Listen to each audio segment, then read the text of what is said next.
Hello and welcome to the second wildside fishing fly tying video. Today we are going to tie a fly called the Highland sedge. Now this fly can be fished as a true dry fly on top of the water. It can also be fished as a kind of semi-subsurface fly.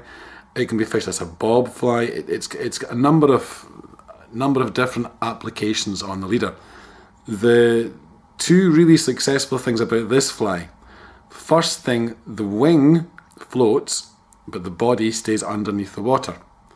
So it gives the fish something to home in on without being too suspicious of everything lying on top of the water. It also works fantastically as a bob fly because it does what other deer hair flies tend to do. It does the pop-up trick, whereas the fly goes down and then back up and down and back up. Now, to start the fly, we've got a size 10 hook. It's a normal wet fly hook. We're using 8/0 thread. So we will start again, as always, by making even turns round the shank, down towards the bend. Now, once we come down here, we can take our scissors and trim off the last little bit. We want to tie in the rib for the fly first. And the rib is a fine gold oval tinsel. I mean, you could use wire, but I prefer to use tinsel. Again, you cover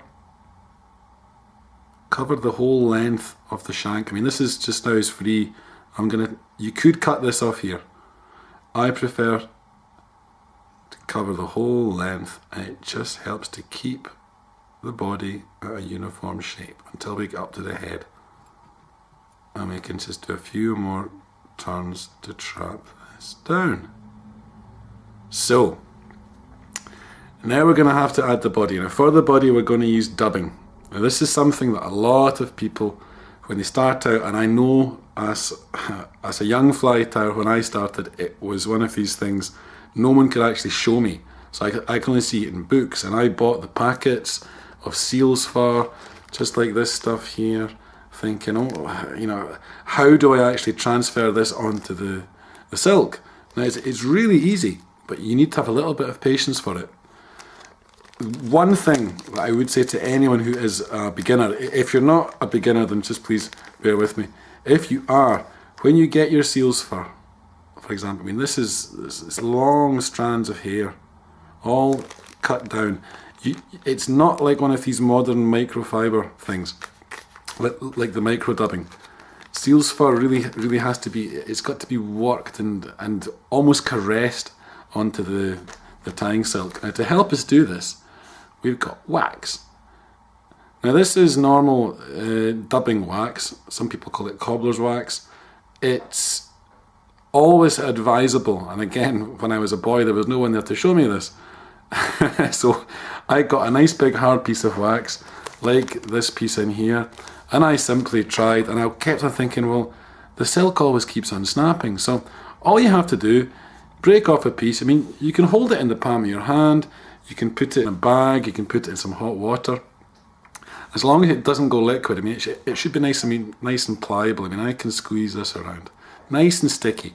And the idea is to take this and rub it along the silk. Now this just makes it nice and sticky. So when you put your hair on, it's got something to stick onto basically. Now the hair that I'm using today is a mix of claret and yellow. So all you do to mix the hair, you take a piece of claret and a piece of yellow. 50-50 mix, sit, break it up, stack it again, break it up, stack it again, break it up. Now the end result, I've got some pre-mixed here, some that I prepared earlier, as the old famous saying goes, should look like this. It's this lovely, it's almost hard to describe the colour properly. It's not yellow, it's not claret, it's just somewhere in the middle. And this has been the most successful combination that I've used for this fly so far. I mean, you can tie this in brown or olive. Now when you take your dubbing, very important, don't take too much. Lots of people start with far too much and end up with a big bulk. Take your dubbing and between finger and thumb, roll the dubbing onto the silk. Now you'll see this motion that I've got. Now you can think, it's always roll. Do not do this. If you do this, it just unravels everything. So I've got this rolled on, and I've now got this lovely, if you can see here, it looks like it's kind of hard to show you here. I've got this lovely mix of thread here. I'm going to wind this on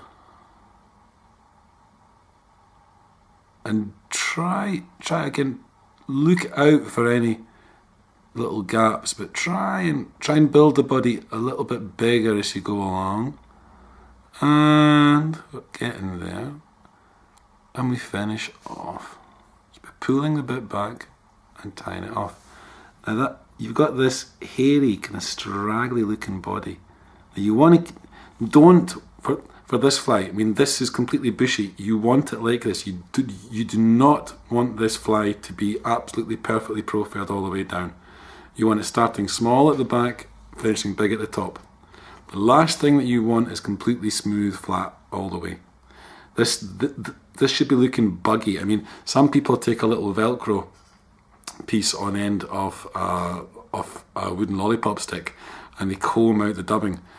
I don't feel the need to do that with this fly, but it has got this lovely bushy feel to it just now. We want to keep that. So then the next thing is taking the gold rib, and again with even turns. Oops, there's me saying even turns, I'm not doing one. Go around the body, and then bring it up to finish. Again, we just tie this off. So far, nice and easy, yeah? Now, it doesn't get any more complicated. I mean, you could now just sit with like a dubbing needle, for example, and you could pick out some of the fibres. You could just make all that little bit messier. There we go. You could take a Velcro brush, like I said. Either way, I mean, it looks reasonably buggy just now. Next thing up, we want to give it a few legs. Now, you could do this with knotted pheasant tail.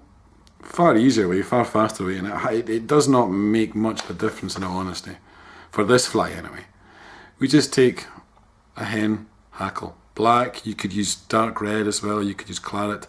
Anything that gives a silhouette effect of there being legs underneath there. Just take a little pinch of them. So we just pinch off these ones. I mean that's more than enough. Get them all lined up. Just pull them into place. The ones that are not, just throw away. There we go. And this we want to tie underneath. So if you've got a rotary vise, like a true rotary vise, you can just spin this all around. In all honesty, it takes as much time just to hold it underneath and tie it around and then slip them back around with your finger and thumb. It does the exact same thing. So we can then trim this off underneath.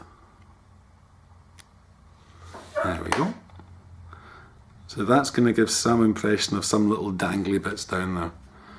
Now to finish off the fly, we're going to give it a deer hair wing. Now this is the deer hair that I like using for this fly. This is coastal buck, and it's a lovely, it's nearly white. It's kind of tanned colour. Now what we're going to do, we're going to take a little piece of hair off this. So we're just going to cut off a little chunk. There we go, down at the base always.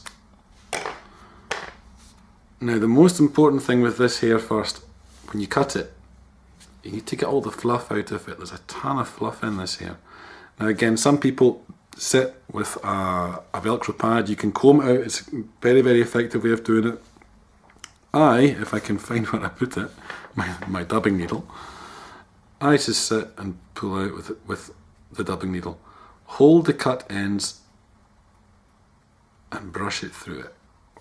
And you should get all the fluff out. You can use a toothbrush as well for this. I mean, everyone's got their own preferred methods for things. I think I'm just I can be so messy with my fly tying stuff. I just prefer to use what I have at hand. If I put any more gadgets in here, I won't be able to find the ones that I need. Now, next thing, we've got the hair stacker. What we do, hair. Now these are the ends that were not cut. These, if you can see this, these go inside. Yeah? Make sure you get the tube in first. If you put it in this way and then put the tube in, it will not work. So tube in, ends in, and let the whole lot fall down. Now, you then want to tap this onto a hard surface like my table. Sorry darling, it's our coffee table. So, we then take out the end, and we have got, if you can see this, we've got the tips all lined up nice and perfectly. So I can take these out, and lo and behold, everything is perfect. Now we want to put this on top. Now you want this wing to end roughly at where the shank is. You don't want it back here, you want it here. So, lining it up like that, you want to give it one turn. And don't be too tight with this turn. Keep it reasonably slack and slowly pull down. Make sure that you hold the hair at the top of the fly here. Don't let go because it just spins round, which is fine for a muddler head, which we'll cover in our next video. But for this fly, you want that hair to sit on top, like this. Now the neck, once you've done 2 or 3 turns like this reasonably slack, you can tighten down a little bit. And then pulling these fibres back, you can finish off the head.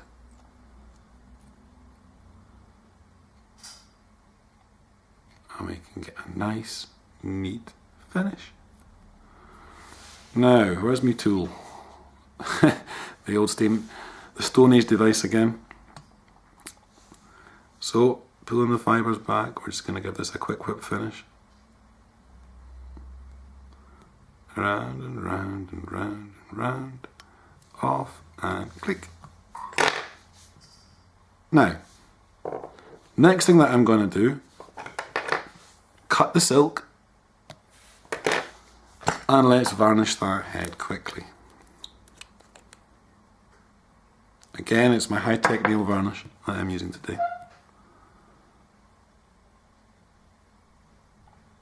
Just go underneath as well. Then we take a feather. I'll use the hackle one that I was using. And we just poke the end through. And drag it down through, and it cleans the eye out, so when you go fishing you don't have to worry about it. Now the next thing we do, you want to pull forward the cut ends.